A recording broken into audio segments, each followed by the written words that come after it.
মাস wasting বা পুঞ্জিত ক্ষয় নিয়ে এর আগে আমি এই ক্লাসটি যেখানে শেষ করেছি, আজকের ক্লাসটি তার পর থেকে শুরু করছি। তো তোমরা যারা এই ক্লাসটি দেখোনি তারা আগে এই ক্লাসটি দেখে নাও। এই ক্লাসটি না দেখলে কিন্তু আজকের ক্লাসটি বুঝতে অসুবিধা হবে, ঠিক আছে? আর এই ক্লাসের লিঙ্ক তোমরা আবার আজকের ভিডিওর ডেসক্রিপশন বক্সে পেয়ে যাবে।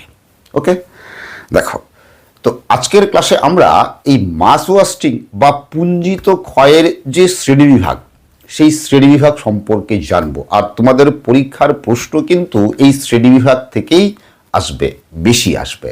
ফলে আজকের ক্লাসটি যারা উচ্চ মাধ্যমিক থার্ড সেমিস্টার পরীক্ষা দেবে তাদের জন্য ইম্পর্টেন্ট অবশ্যই। এছাড়াও যারা স্কুল সার্ভিস কমিশন পরীক্ষা বা মাদ্রাসা সার্ভিস কমিশন পরীক্ষার প্রস্তুতি প্রিপারেশন নিচ্ছ, তাদের জন্যও কিন্তু আজকের এই ক্লাসটি খুবই ইম্পর্টেন্ট। ঠিক আছে, তাহলে চলো আর দেরি না করে আজকের ক্লাস শুরু করি। দেখো, বিভিন্ন ভূমিরূপ বিজ্ঞানী, যেমন দেখো এই যে শার্প, ভার্নেস, হাচিনসন, চোরলে, জুরবা ও মেঙ্কেল, এরা সবাই ভূমিরূপ বিজ্ঞানী। এরা প্রত্যেকেই নিজের মতো করে মাস ওয়াস্টিং বা পুঞ্জিত ক্ষয়ের শ্রেণীবিভাগ করেছেন। শার্প শ্রেণীবিভাগ করেছেন মাস ওয়াস্টিংয়ের একরকমভাবে, ভার্নেস একরকমভাবে মাস ওয়াস্টিংয়ের শ্রেণীবিভাগ করেছেন, হাচিনসন একরকমভাবে শ্রেণীবিভাগ করেছেন, চোরলে একরকমভাবে করেছেন, জুরবা ও ম্যাঙ্কেল আরেক রকমভাবে মাস ওয়াস্টিংয়ের শ্রেণীবিভাগ করেছেন।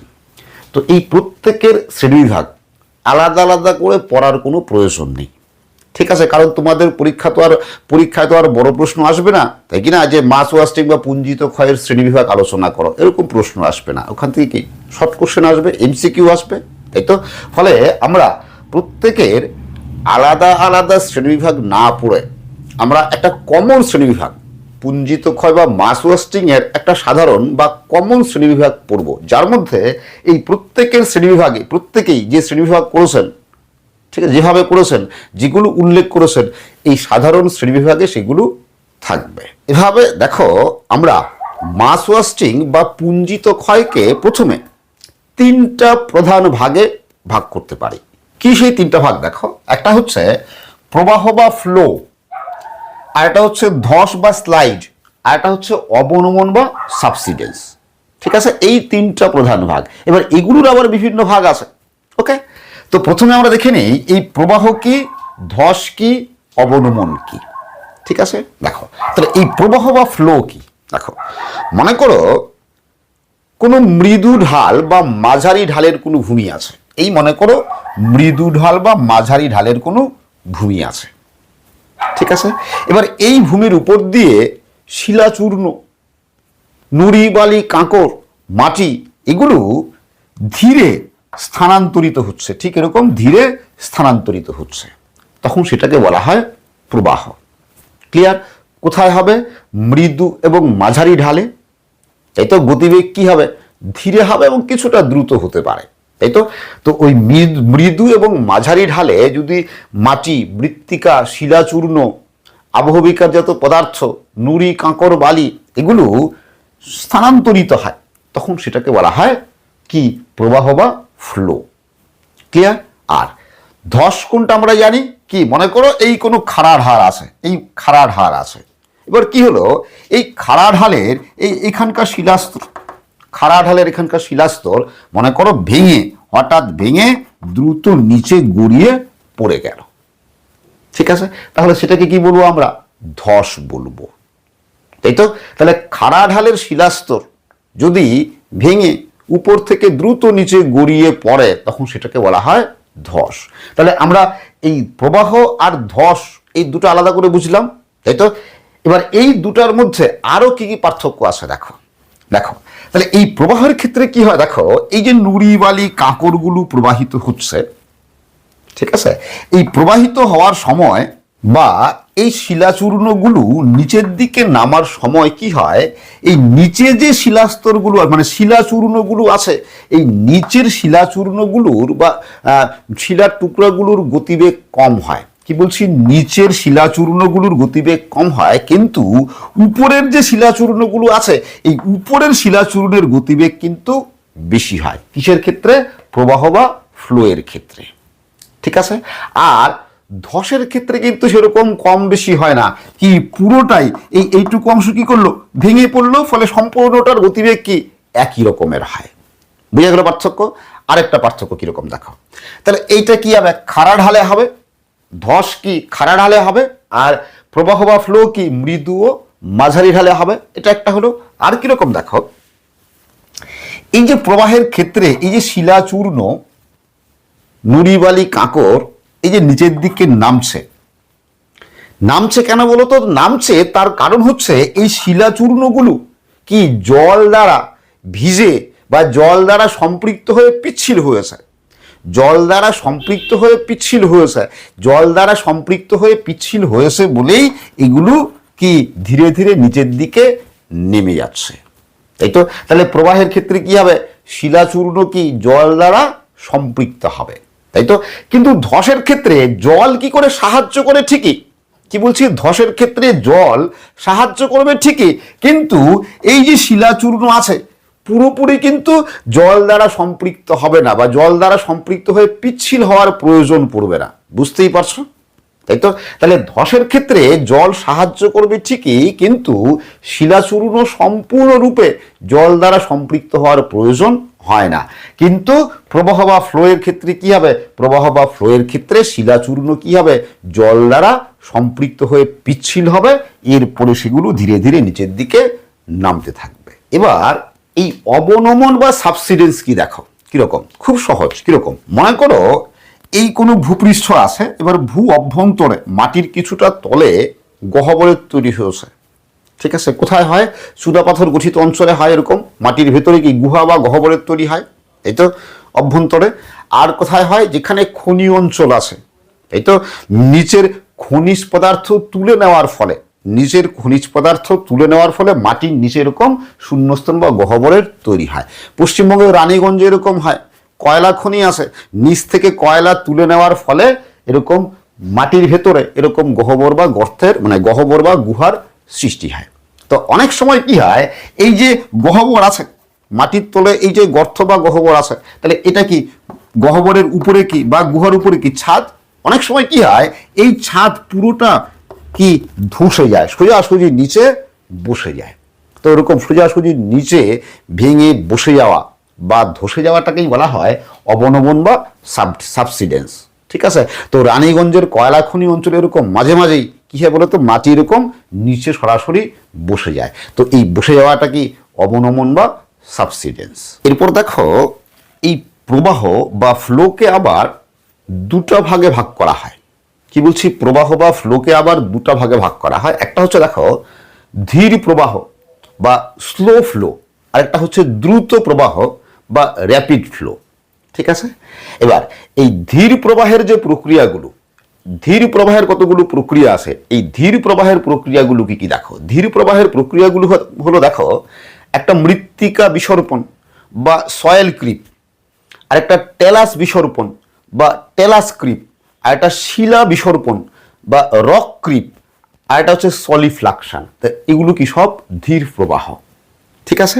দেখো এখানে কিন্তু এই যে ইংরেজি নামগুলো কিন্তু মনে রাখবে, ইংরেজি নামগুলো মনে রাখলে কি বলতো, বাংলায় কিন্তু বিভিন্ন বইয়ে বিভিন্ন অর্থ আছে, ইংরেজি নামগুলো একই আছে, ফলে তোমরা মৃত্তিকা বিসর্পণের পাশাপাশি সয়েল ক্রিপ, ঠিক আছে, এই টেলাস বিসর্পণের পাশাপাশি টেলাস ক্রিপ, শিলা বিসর্পণের পাশাপাশি রক ক্রিপ, এগুলো মনে রাখবে, ওকে। আবার দেখো এই যে দ্রুত প্রবাহ আছে, এই দ্রুত প্রবাহের আবার কয়েকটি প্রক্রিয়া আছে। এর মধ্যে দেখো একটা হচ্ছে পুঞ্জিত দ্রব্যের সম্প্রপাত, ঠিক আছে, বা ডেভরিস এভেলেন্স, একে বাংলায় কিন্তু অবস্কর প্রবাহ বলা হয়, ক্লিয়ার। আবার দেখো মৃত্তিকা প্রবাহ, ইংরেজিতে আর্থ ফ্লো, একে কিন্তু ভূমি প্রবাহ বলা হয়।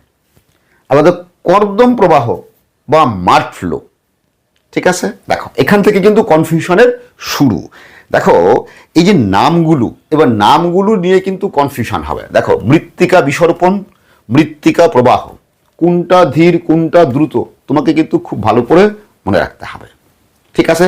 আর এই মনে রাখার জন্য একটা সহজ ট্রিক আমি বলছি, দেখো এটা কোনো বইই পাবে না। ট্রিকটা কিরকম দেখো, দেখো তোমরা খুব ভালো করে মনে রাখবে যে এই যে পুঞ্জিত ক্ষয় বা মাস ওয়াস্টিংয়ের যে প্রক্রিয়াগুলি আছে, এই প্রক্রিয়াগুলির মধ্যে সবচেয়ে ধীর গতি সম্পন্ন, সবচেয়ে ধীর প্রক্রিয়া হচ্ছে বিসর্পণ বা ক্রিপ।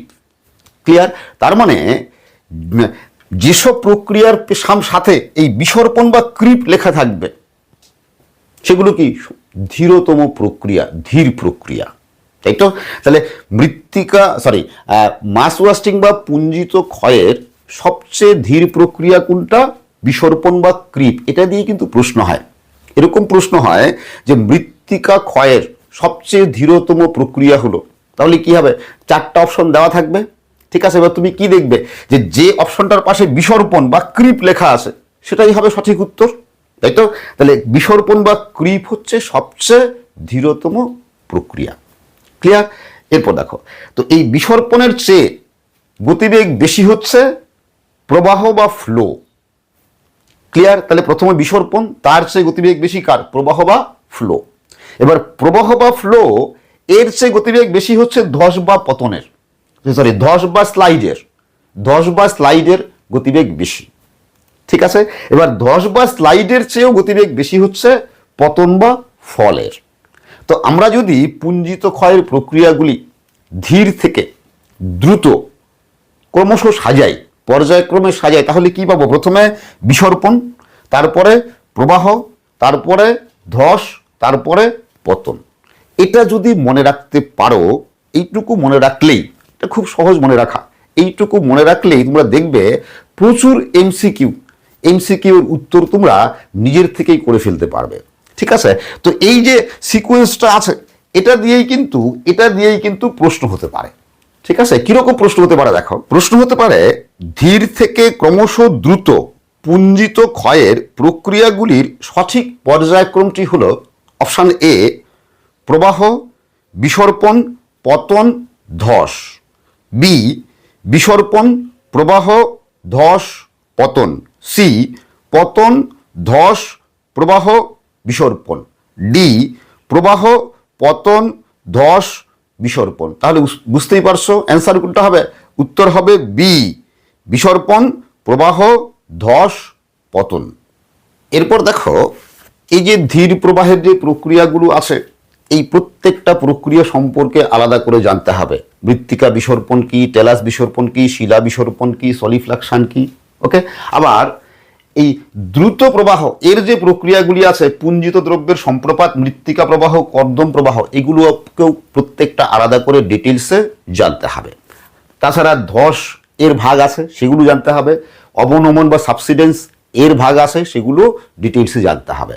তো আজকের ক্লাসে আমি শুধুমাত্র এই ধীর প্রবাহের যে প্রক্রিয়াগুলো আছে, এই ধীর প্রবাহের প্রক্রিয়াগুলো কমপ্লিট করব।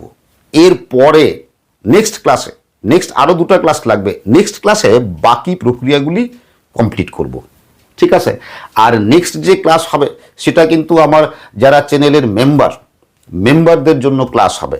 যারা চ্যানেলের মেম্বার শুধুমাত্র তারাই দেখতে পাবে, ঠিক আছে? ফলে তুমি যদি মেম্বারশিপ নিতে চাও তাহলে আমার চ্যানেলের মেম্বার হয়ে যেতে পারো, পরপর ক্লাসগুলো পেয়ে যাবে। এবার আমরা এই যে ধীর প্রবাহ আছে, ধীর প্রবাহের প্রক্রিয়াগুলি এক এক করে জেনে নিয়ে চলো, ঠিক আছে? দেখো, এখানে কিন্তু প্রশ্ন হয় বিসর্পণ কি। এখানে এই যে বিসর্পণ, শুধুমাত্র প্রশ্ন হয় বিসর্পণ কি, এটাও কিন্তু প্রশ্ন হতে পারে। তো প্রথমে দেখো বিসর্পণ কি, কিরকম দেখো। মনে করো কোনো একটা এরকম মাঝারি বা মৃদু ঢালের ভূমি আছে, ঠিক আছে? এবার মাঝারি বা মৃদু ঢালের ভূমির উপর দিয়ে ভূমিতে মনে করো শিলাচূর্ণ বা শুধু মৃত্তিকা বা আবহবিকারের ফলে সৃষ্ট শিলার টুকরো বা শিলাচূর্ণ যদি খুবই ধীর গতিতে মূলত অভিকর্ষের টানে জল সাহায্য করে, কিন্তু মূলত অভিকর্ষের টানে খুব ধীরে ধীরে নিচের দিকে নেমে আসে, উপর থেকে নিচের দিকে নেমে আসে, তখন সেই প্রক্রিয়াটাকে বলা হয় বিসর্পণ বা ক্রিপ, তাই তো? কি কি নেমে আসে বলছি? শিলাচূর্ণ নেমে আসতে পারে, বা আবহবিকারের ফলে সৃষ্ট শিলাচূর্ণ, শিলার টুকরা, আবার শুধুমাত্র মৃত্তিকাও খুব ধীরে যদি নেমে আসে মৃদু বা মাঝারি ঢাল দিয়ে, ঠিক আছে? তখন সেটাকে বলা হয় বিসর্পণ। সেই প্রক্রিয়াটাকে বলা হয় বিসর্পণ। ক্লিয়ার? দেখো এবার এই মৃত্তিকা বিসর্পণ কি, দেখো মৃত্তিকা বিসর্পণ কি এবার বুঝতেই পারছো। যদি শুধুমাত্র মৃত্তিকা বৃষ্টির জলে সামান্য আর্দ্র অবস্থায়, পিচ্ছিল হয় না কিন্তু, বৃষ্টির জলে সামান্য ভেজা অবস্থায়, আর্দ্র অবস্থায় মূলত অভিকর্ষজ টানে খুব ধীর গতিতে নিচের দিকে নেমে আসে, শুধুমাত্র মৃত্তিকা, তখন তার নাম মৃত্তিকা বিসর্পণ। আর মৃত্তিকা বিসর্পণ এত ধীরে হয় বোঝা যায় না, দেখে বুঝতে পারবে না। এমনকি মনে করো এই ভূমিতে ঘাস গাছ এগুলো আছে, ভূমির উপরে ঘাসের আবরণ আছে, গাছ আছে, এই ভূমিটাও এই ঘাস গাছের আবরণ সহই খুব ধীরে ধীরে নিচের দিকে নেমে আসে। আর বোঝা যায় না, তার কারণ হচ্ছে কি জানো? তার কারণ হচ্ছে এই মৃত্তিকা বিসর্পণে কি হয় যে গতিবেগ বছরে 1 মিটার, এক বছরে 1 মিটার বা তারও কম। তাহলে বুঝতেই পারছো এত ধীরে নেমে আসে যেটাকে খালি চোখে দেখে বোঝা যায় না। ঠিক আছে, কিন্তু বুঝতে পাওয়ার কতগুলো উপায় আছে। কিরকম? দেখো যে আমরা দেখবে অনেক সময় কিছুটা ঢালের মধ্যে কি হয় যে গাছ যদি থাকে, গাছের গুড়ি এরকম বেঁকে যায়, এরকম বেঁকে থাকে। তোমরা ছবিতে লক্ষ্য করো, ঠিক এরকম গাছের গুড়ি এরকম বেঁকে যায়। ঠিক আছে, আবার এই ভূমিতে অনেক সময় ইলেকট্রিক পোস্ট মানে বিদ্যুতের খুঁটি, টেলিগ্রাফ পোস্ট এগুলো যদি থাকে, এগুলো হেলে যায়। ঠিক আছে, এগুলো হেলে যায়। ওকে, আবার কি হয় দেখো সীমানা প্রাচীর, বাউন্ডারি ওয়ালও দেখবে অনেক সময় হেলে যায়। তো এই যে হেলে যাচ্ছে কেন বলতো? কারণ নিচের মৃত্তিকা খুব ধীরে ধীরে কি হচ্ছে, খুব ধীরে ধীরে নিচের দিকে নেমে আসছে। ঠিক আছে, কি বলছি মূলত কি জন্য? অভিকর্ষের টানে, তাই তো, মূলত অভিকর্ষের টানে।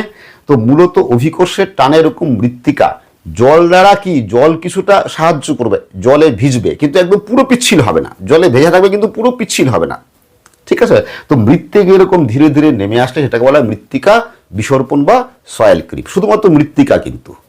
ঠিক আছে, তাহলে এই সয়েল ক্রিপের ফলে কি দেখবো আমরা? সয়েল ক্রিপের ফলে কি গাছের গুড়ি এরকম বেঁকে যায়, বিদ্যুতের খুঁটি, গাছের গুড়ি বেঁকে যায়, বিদ্যুতের খুঁটি হেলে পড়ে, তাই তো, টেলিগ্রাফ পোস্ট হেলে পড়ে, সীমানা প্রাচীর হেলে পড়ে। তো যদি এরকম তোমরা ডিটেলসে বোঝো তাহলে প্রশ্ন যেভাবেই আসুক তোমরা সব উত্তর পারবে, এর উত্তর যেভাবেই আসুক উত্তর করতে পারবে।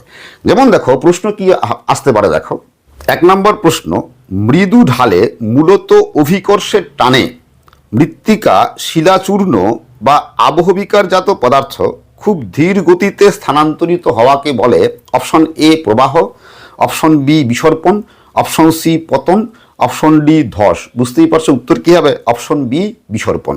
2 নম্বর প্রশ্ন, পুঞ্জিত ক্ষয়ের কোন প্রক্রিয়ায় গাছের গুঁড়ি বেঁকে যায় এবং বিদ্যুতের খুঁটি হেলে পড়ে? অপশন এ সলিফ্লাকশন, অপশন বি মৃত্তিকা বিসর্পণ, অপশন সি মৃত্তিকা প্রবাহ, অপশন ডি শিলাপ্রপাত। বুঝতেই পারছো উত্তর কি? মৃত্তিকা বিসর্পণ। 3 নম্বর প্রশ্ন, মৃত্তিকা বিসর্পণ সম্পর্কে নিচের কোনটি ঠিক নয়? অপশন এ মৃদু ঢালে ঘটে, অপশন বি দ্রুত গতির পুঞ্জিত স্খলন, অপশন সি গাছের গুঁড়ি বেঁকে যায় ও বিদ্যুতের খুঁটি হেলে পড়ে, অপশন ডি মূলত অভিকর্ষের টানে ঘটে। এর উত্তর আমি বলছি না, এর উত্তর কি হবে তোমরা বুঝতে পারছো নিশ্চয়ই, কমেন্ট করে কমেন্ট বক্সে জানাও। এরপর দেখো এই টেলাস বিসর্পণ। দেখো টেলাস বিসর্পণ কি? যেহেতু তুমি এই বিসর্পণ মানে জানো, তার মানে টেলাস বিসর্পণ কি তুমি ধারণা করতে পারছো নিজের থেকেই, তাই কি না? যে টেলাস বা স্ক্রি যদি ভূমির ঢাল বরাবর খুব ধীর গতিতে নেমে আসে তখন সেটাকেই বলা হয় টেলাস বিসর্পণ। আর এবার যদি টেলাস সম্পর্কে তোমার জানা না থাকে তাহলে কিন্তু তোমার ধারণা ক্লিয়ার হলো না, তাই কি না? টেলাস জানো নিশ্চয়ই, তাই কি না? টেলাস জানা না থাকলে কিন্তু টেলাস বিসর্পণ তুমি প্রক্রিয়াটা বুঝতে পেরেছো কিন্তু কিভাবে ঘটে সেটা বুঝতে পারবে না, কি তাই কিনা? তো এই টেলাস তোমরা আবহবিকারে জেনেছো, তাই তো? যারা জানো না তাদের জন্য আবার বলছি। দেখো টেলাস কি, দেখো কিরকম। মনে করো এই কোনো ভূমি আছে, ভূমির ঝাড় আছে, এবার এই ভূমিটা শীতল জলবায়ু অঞ্চলে অবস্থিত। কোন জলবায়ু? খুব ভালো করে মনে রাখবে, কোন জলবায়ু? শীতল জলবায়ু, তাই তো? যেখানে মনে করো গ্রীষ্মকালে জল জলেই থাকে কিন্তু শীতকালে সেই জল বরফে পরিণত হয়ে যায়।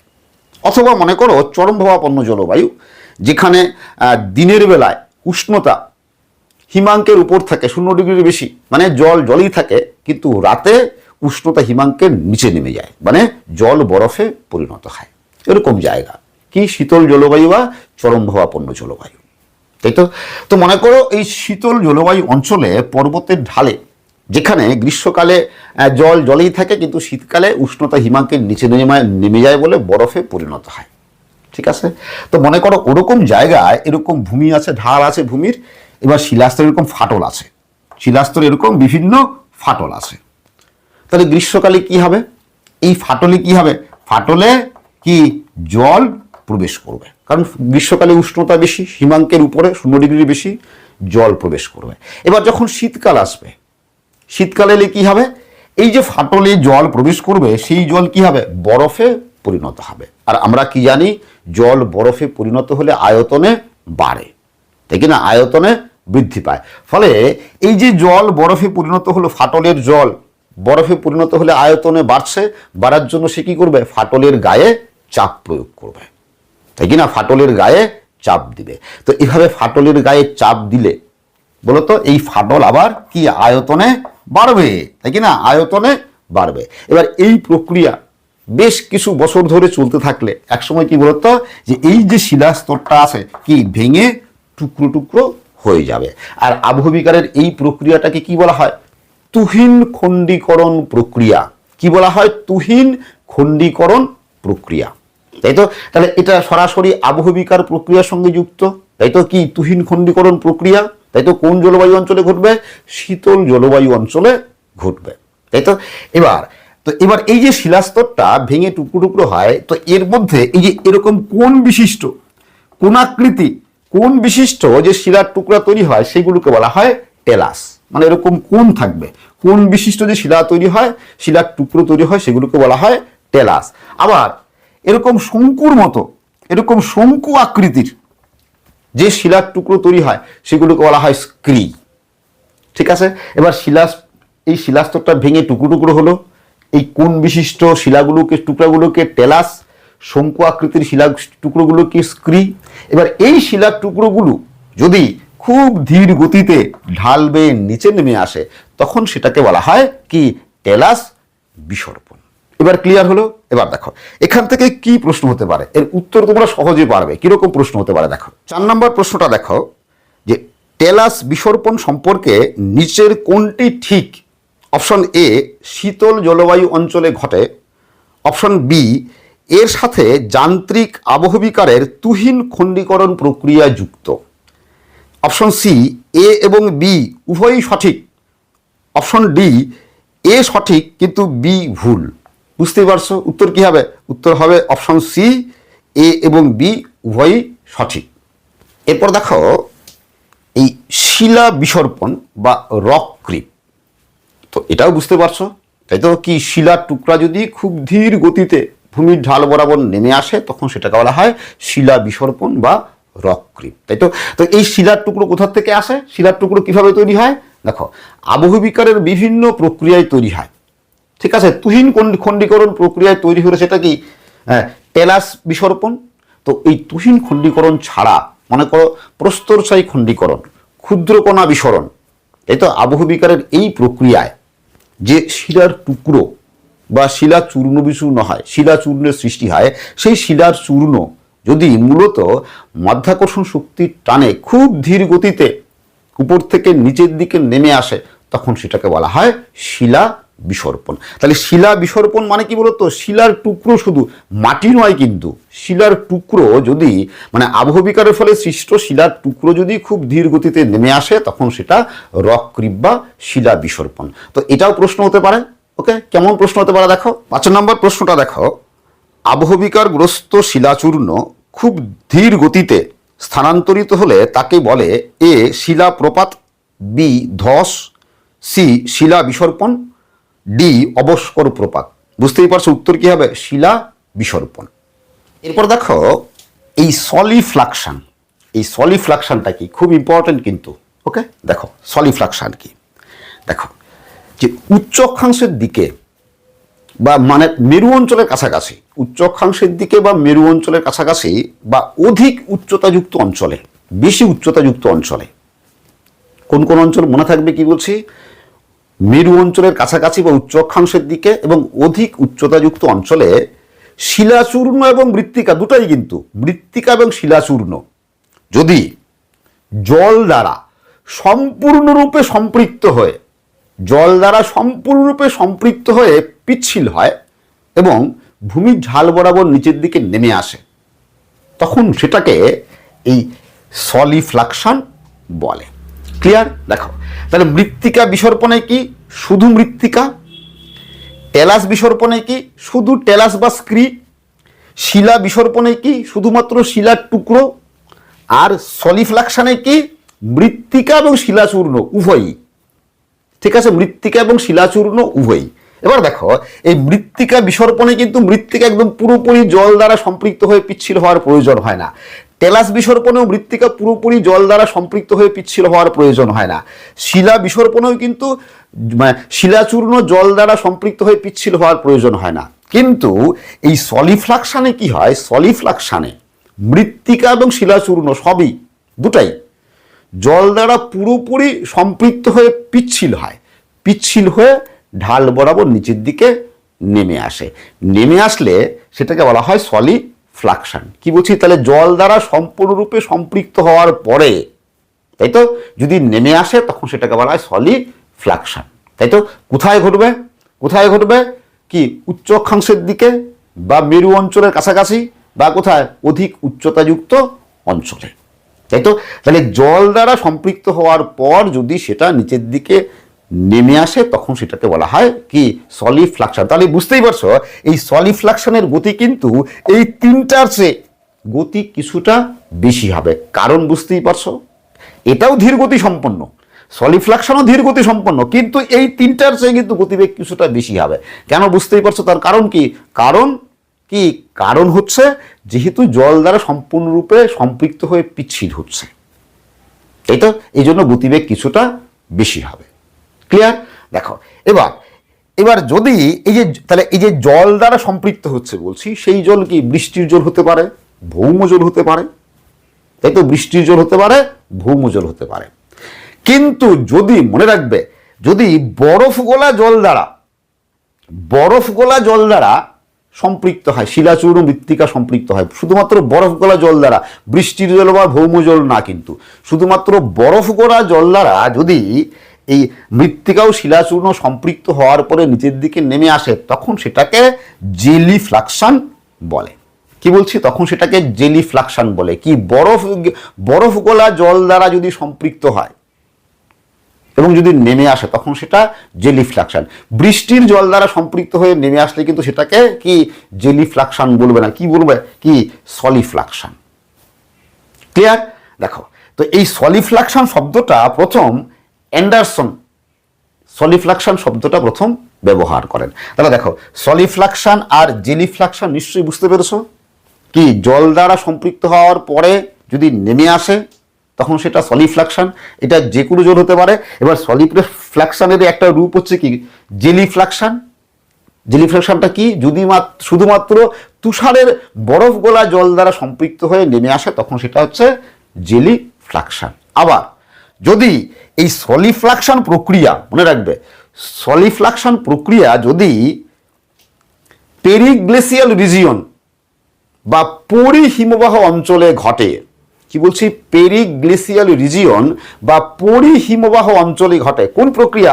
এই সলিফ্লাকশন প্রক্রিয়া যদি পেরিগ্লেসিয়াল রিজিয়ন বা পরিহিমবাহ অঞ্চলে ঘটে তখন সেটাকে কনজেলিফ্লাকশন বলে। তাহলে এবার তোমাদের বুঝতে অসুবিধা হতে পারে যে পরিহিমবাহ অঞ্চল বা পেরিগ্লেসিয়াল রিজিয়ন কোনটা, তাই তো। দেখো পেরিগ্লেসিয়াল রিজিয়ন মানে হচ্ছে যে ভূপৃষ্ঠের যেসব জায়গায় গ্রীষ্মকালে বরফ গলে যায় কিন্তু শীতকালে বরফে ঢাকা থাকে। কি বলছি? গ্রীষ্মকালে বরফ গলে যায় এবং শীতকালে বরফে ঢাকা থাকে, সেই সব এলাকায় হচ্ছে কি বলতো এই পেরিগ্লেসিয়াল রিজিয়ন বা পরিহিমবাহ অঞ্চল। তো ওই অঞ্চলে যদি সলিফ্লাকশন ঘটে তখন সেটাকে বলা হয় কনজেলিফ্লাকশন। এবার দেখো, যদি প্রশ্ন হয় যে মৃত্তিকা ও শিলাচূর্ণ বরফ গলা জল দ্বারা সম্পৃক্ত হয়ে স্থানান্তরিত হলে তাকে বলে অপশন এ শিলা বিসর্পণ, option B solifluction, option C gelifluction, option D মৃত্তিকা প্রবাহ। বুঝতেই পারছো উত্তর কি হবে? উত্তর হবে সি, কি জেলিফ্লাকশন। আবার দেখো, যদি প্রশ্ন হয় যে কনজেলিফ্লাকশন দেখা যায় অপশন এ পার্বত্য অঞ্চলে, অপশন বি ক্রান্তীয় অঞ্চলে, অপশন সি পরিহিমবাহ অঞ্চলে, অপশন ডি মেরু অঞ্চলে। বুঝতেই পারছো কি হবে? উত্তর কি হবে? দেখো, এখানে কিন্তু কনফিউশন আছে। দেখো, পার্বত্য অঞ্চলে কিন্তু হয়, কিন্তু সব পার্বত্য অঞ্চলে হয় না। কি পার্বত্য অঞ্চলে ঘটে? উচ্চ অক্ষাম নয়, পর্বতের উঁচু অংশে, পর্বতের উঁচু অংশে ঘটে, কিন্তু সব পর্বতের উঁচু অংশে ঘটে না। পর্বত মানেই কিন্তু যে কনজেলিফ্লাকশন ঘটে না, তাই তো? ফলে এটাকে কিন্তু আমরা উত্তর হিসেবে নিতে পারছি না, তাই তো? আবার মেরু অঞ্চলে, মেরু অঞ্চল সবসময় বরফে ঢাকা থাকে, সেখানে হয় না, তাই তো? কোথায় হয়? পরিহিমবাহ অঞ্চলে। যেহেতু আমরা জেনেই গেছি, আগেই জেনেছি যে পরিহিমবাহ অঞ্চলে ঘটে। আর হিমবাহ অঞ্চল কি বলছি? যেখানে কি, যেখানে গ্রীষ্মকালে বরফ গলে জলে পরিণত হয় এবং শীতকালে কি এলাকাটা বরফে ঢেকে যায় বা জল বরফে পরিণত হয়ে যায়, সেই অঞ্চলটা হচ্ছে পরিহিমবাহ অঞ্চল বা পেরিগ্লেসিয়াল রিজিয়ন। আর এই পেরিগ্লেসিয়াল রিজিয়নেই কনজেলিফ্লাকশন দেখা যায় বা কনজেলিফ্লাকশন ঘটে। এবার এই কনজেলিফ্লাকশন কিভাবে কাজ করে বা কিভাবে ঘটে দেখে না। মনে করো এই হচ্ছে পেরিগ্লেসিয়াল রিজিয়ন বা পরিহিমবাহ অঞ্চলের কোনো ভূপৃষ্ঠের উপরিভাগ, ঠিক আছে? তো ভূপৃষ্ঠের উপরিভাগ মৃত্তিকাও থাকতে পারে, আবার কি কঠিন শিলাস্তরও থাকতে পারে, তাই তো? তো যদি মৃত্তিকা থাকে, যদি মৃত্তিকা স্তর থাকে, তাহলে এই যে স্তরে স্তরে মৃত্তিকাগুলো আছে, মৃত্তিকা স্তর যদি থাকে তাহলে কি হবে? গ্রীষ্মকালে কি হচ্ছে? গ্রীষ্মকালে বরফ গলে জলে পরিণত হয়, তাই তো? তাহলে সেই জল কি হবে? যদি উপরে মৃত্তিকা স্তর থাকে তাহলে সেই জল চুইয়ে মৃত্তিকার অভ্যন্তরে প্রবেশ করবে। আর যদি মৃত্তিকা না হয়ে কঠিন শিলাস্তর হয় তাহলে কি হবে? ফাটল দিয়ে, কঠিন শিলাস্তরে ফাটল দিয়ে জল ভেতরে প্রবেশ করবে। কোন সময়? গ্রীষ্মকালে। এবার শীতকাল এলো, শীতকালে কি হবে? উষ্ণতা হিমাঙ্কের নিচে নেমে যাবে, তাই তো? তখন কি হবে? শীতকালে এই যে জল ভেতরে প্রবেশ করেছে সেই জল কি হবে? শীতকালে বরফে পরিণত হয়ে যাবে, তাই তো? এবার একই কথা, জল বরফে পরিণত হলে কি হয়? আয়তনে বৃদ্ধি পায়, তাই তো? তাহলে যে জল মৃত্তিকার ভেতরে বা শিলাস্তরের ফাটলে প্রবেশ করেছে গ্রীষ্মকালে, শীতকালে আসলে সেই জল বরফে পরিণত হবে। বরফে পরিণত হলে কি হবে? আয়তনে বাড়বে, ফলে মৃত্তিকা স্তরে চাপ সৃষ্টি করবে বা ফাটলের গায়ে চাপ সৃষ্টি করবে। যেহেতু জল বরফে পরিণত হলে আয়তনে বাড়ে, তাই তো? এবার মৃত্তিকা স্তরের ভিতরের জল বরফে পরিণত হলো, তাই তো? ফলে কি হবে? মৃত্তিকা চাপে, বরফের চাপে মৃত্তিকা আলগা হয়ে যাবে, তাই তো? আর কঠিন শিলাস্তর যদি হয় ফাটলে প্রবেশ করবে, কঠিন শিলাস্তরটা বরফে পরিণত হলে পরে, জল বরফে পরিণত হলে ভেঙে টুকরো টুকরো হবে। এভাবে দীর্ঘ কয়েক বছর চলল, তাই তো? এবার দেখো, তাহলে শীতকালে জল বরফ হচ্ছে, চাপ সৃষ্টি করছে, মৃত্তিকা স্তর আলগা করছে বা পাথরের টুকরোকে, মানে শিলাস্তরকে ভেঙে টুকরো টুকরো করছে। আবার যখন গ্রীষ্মকাল আসছে সেই বরফই কি হবে? এই মৃত্তিকার ভেতরে বা শিলাস্তরের ভেতরে যে জল বরফে পরিণত হয়েছে সেই বরফ কি হবে? গ্রীষ্মকাল এলে আবার সেই বরফ জলে পরিণত হয়ে যাবে, তাই তো? জলে পরিণত হয়ে যাবে। এবার ওই জল দ্বারা, বরফ গোলা জল দ্বারা কি হবে? এই যে মৃত্তিকা স্তর আলগা হয়েছে সেই মৃত্তিকা স্তর সম্পৃক্ত হবে, বা কঠিন শিলাস্তর থাকলে শিলার টুকরোগুলো সম্পৃক্ত হবে, তাই তো? সম্পৃক্ত হয়ে পিচ্ছিল হবে। তখন এই মৃত্তিকার স্তর বা শিলাচূর্ণ খুব ধীরে ধীরে নিচের দিকে নেমে আসে, তাই তো? এভাবে কনজেলিফ্লাকশন ঘটে। আর এই যে পুরো প্রক্রিয়াটা, এই যে ঘটছে, এই পুরো প্রক্রিয়াটাকে বলা হয় নিভেশন। মনে রাখবে, এই পুরো প্রক্রিয়াটাকে বলা হয় নিভেশন। এই নিভেশন দিয়ে 2016 সালে স্কুল সার্ভিস কমিশন পরীক্ষায় প্রশ্ন ছিল। প্রশ্নটা কেমন দেখো, বোর্ডে লক্ষ্য করো যে নিভেশন হলো এ তুষারের দ্বারা ক্ষয়, বি তুষারের গলন, সি তুষারের সঞ্চয়, ডি কোনোটাই নয়। বুঝতেই পারছো উত্তর কি হবে? তুষারের দ্বারা ক্ষয়। তাই তো?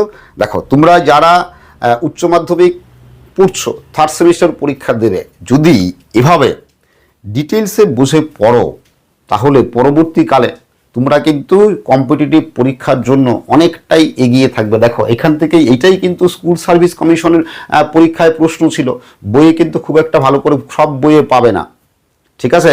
যারা স্কুল টিচার হবে তাদের পরীক্ষায় এইটা প্রশ্ন ছিল 2016 সালের পরীক্ষাতে। বুঝতে পারলে? ফলে যা পড়বে যদি এখন থেকে খুঁটিয়ে পড়ো তাহলে তোমরা ভবিষ্যতে কম্পিটিটিভ পরীক্ষার জন্য অনেক বেশি এগিয়ে থাকবে। আর যদি মুখস্থ করে পড়ো তাহলে কিন্তু আর কম্পিটিশনে তুমি এগিয়ে থাকতে পারবে না। ঠিক আছে, আজকের ক্লাস আমি এখানেই শেষ করব। বুঝতেই পারছো যে যেহেতু কেন আর বাকি পার্টগুলো, বাকি অংশগুলো, বাকি ভাগগুলো কেন আজকের ক্লাসে বলিনি, কারণ অনেক বড় ক্লাস হয়ে যেত। এত বড় ক্লাস একসঙ্গে করা ঠিক হবে না। ঠিক আছে, তোমাদেরও ভালো লাগবে না, আমারও খুব একটা ভালো লাগে না এত বড় ক্লাস একসঙ্গে করার। ঠিক আছে, আর বাকি ক্লাসগুলি যদি চাও দেখতে, তাহলে যারা দেখতে চাও, ইন্টারেস্টেড আছো, বাকি ক্লাসগুলো পেতে চাও, তারা আমার চ্যানেলে জয়েন করে যাও।